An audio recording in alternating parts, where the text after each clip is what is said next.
Welcome back to another technical deep dive here in the debug zone. Today we're tackling a big question and breaking it down with insights from other users. Hopefully this clears up some misconceptions and helps you get the answer you need. So buckle up, stay a little curious, and let's jump right in.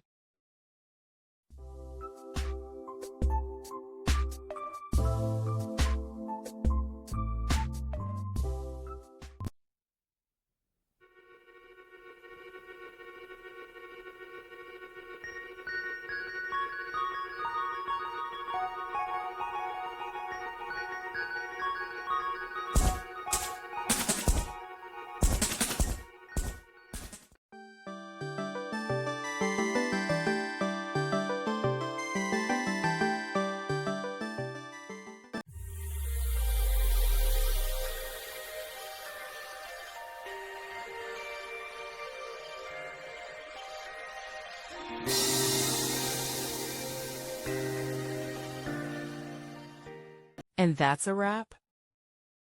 I hope you found the answer you were looking for.